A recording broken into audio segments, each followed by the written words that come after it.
Welcome to Marketplace Tech Bytes. It is our weekly roundup of the biggest stories making headlines in tech. I'm Megan McCarty-Carino. This week, the latest in the potential Google breakup, DOJ wants Chrome split off.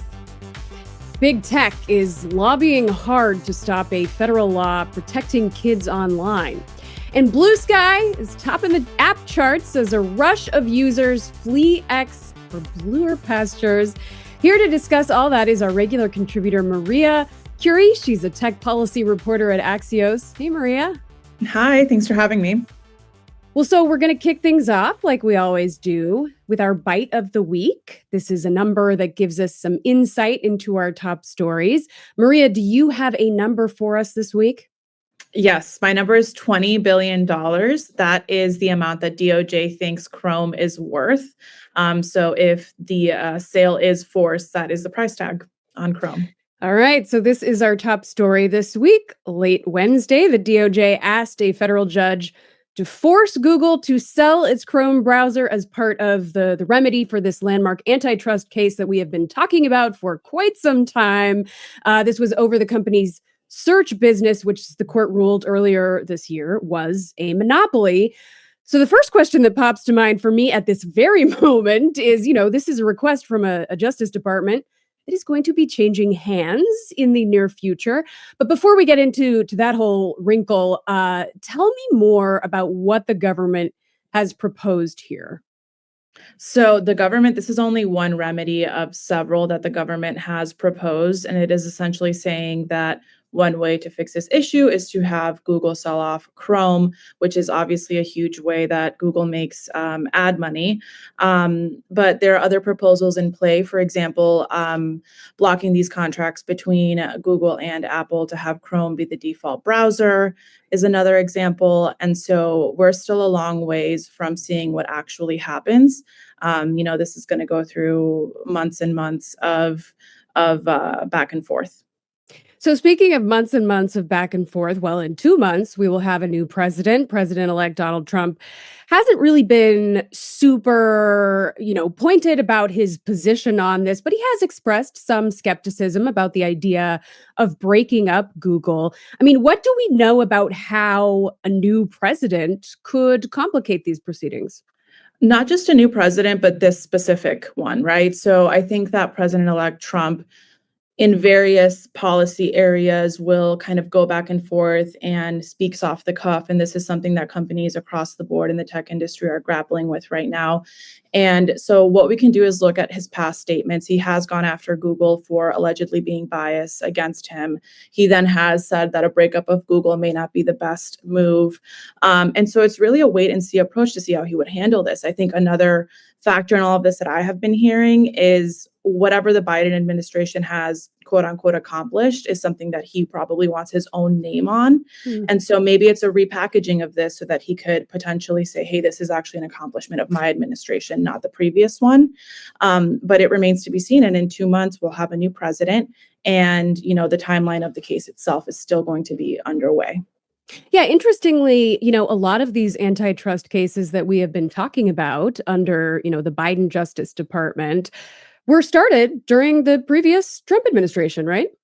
That's right. And so we will get reminders of that, I am sure, as this is underway, because this really is a matter of taking credit and saying this is something that I did for you. But 2 months from now, this is still a long ways away. There's going to be a trial that happens for these remedies in April, and then in August is when we'll get a final decision. And then after that, this is going to be appealed and potentially go to the Supreme Court.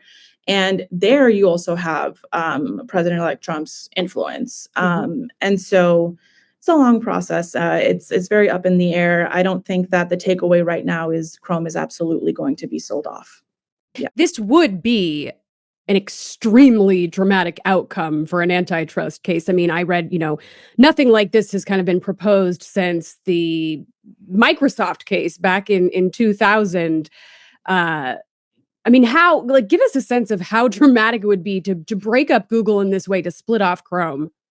I think that it would really dramatically impact Google's business model and the way that it produces money, that it produces revenue.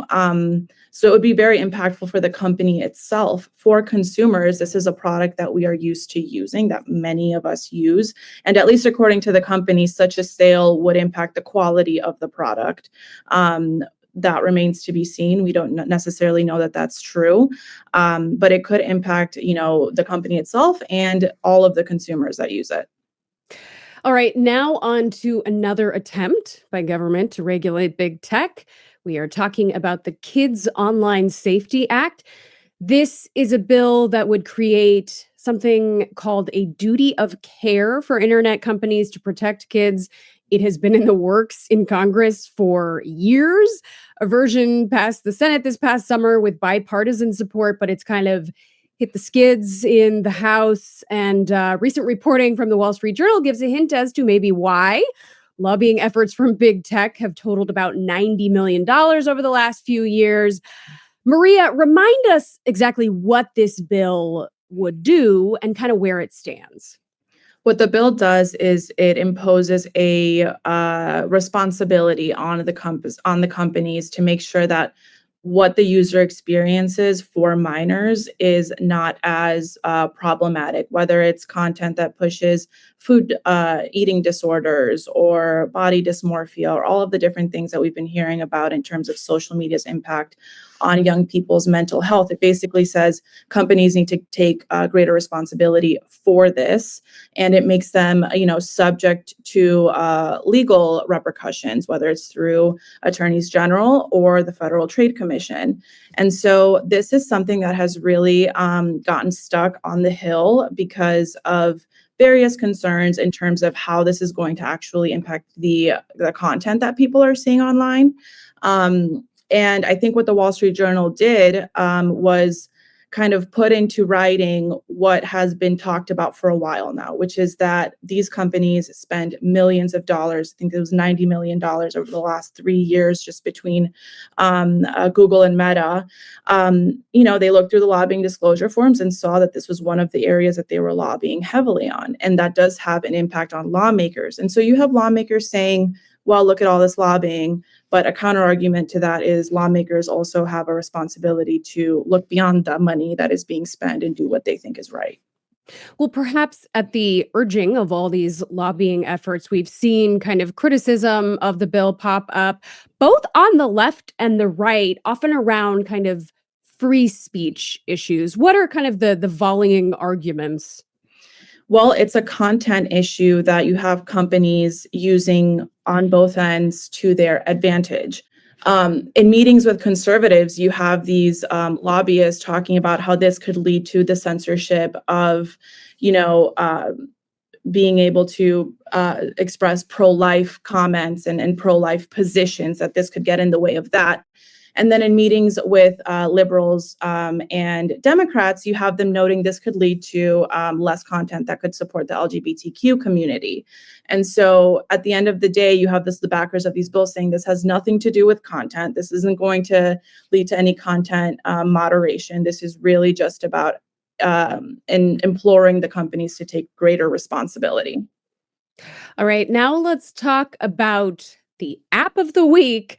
Blue Sky, which has emerged as a big winner as kind of disenchanted ex-users have been fleeing the platform after the election.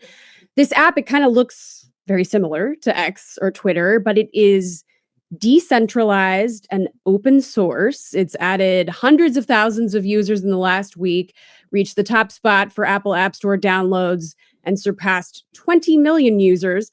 Let's take a listen to what Blue Sky CEO Jay Graber said about it on CNN this week. I think social media should be basically common infrastructure that society gets to use and evolve it as society evolves. Building a more democratic form of social media to reflect a democratic society. And we've been making sure that the experience here stays a place where productive conversations can happen, and then people can layer on top of that. So it's stackable because anyone else can come in and also run a moderation service.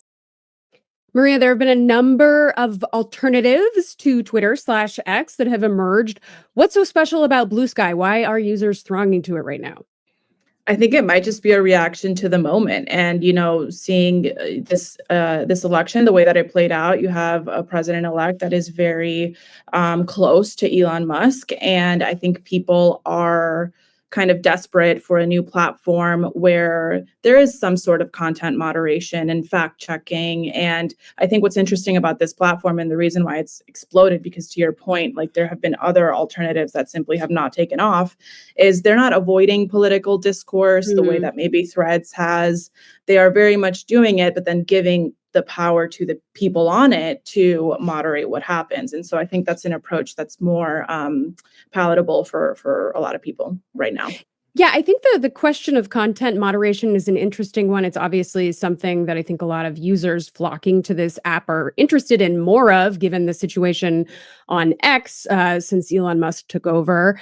Right now, the company is still very small. It's a staff, I think, of like 20 people.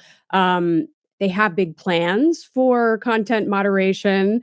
I mean, what kind of an effect does it have for an app to see this kind of extremely rapid growth when it's still a pretty small operation? They're gonna have to hire a bunch of more people, I guess. um, yeah, and it poses like a real competition to X, and it's interesting how this kind of just happens in the moment when people decide they're ready for something new. But I think the free speech absolutist approach for that Elon Musk has espoused is probably not going to continue to be acceptable to a lot of people in this country. Are you on Blue Sky? No, but in general, I'm not like the first person to flock to a new social media site. Like I don't tweet. I'm just too lazy. So, but maybe I should be for research purposes. Yeah, I was a little intimidated by it's just a little bit more complicated. And anytime you move to a new social media platform, you gotta do the follows. I understand Blue Sky has some starter packs where you can kind of get in, with some follows right off the bat. But it's an investment, and I also like to sort of wait on the sidelines and see if it's Yeah. worth my investment. Yeah. I'll leave it to the early adopters to let me know how it goes. All right, Maria Curie at Axios, thank you so much. Thank you. And thanks to all of you for watching this episode of Marketplace Tech Bytes Week in Review. Jesus Alvarado produced this episode. I'm Megan McCarty-Carino.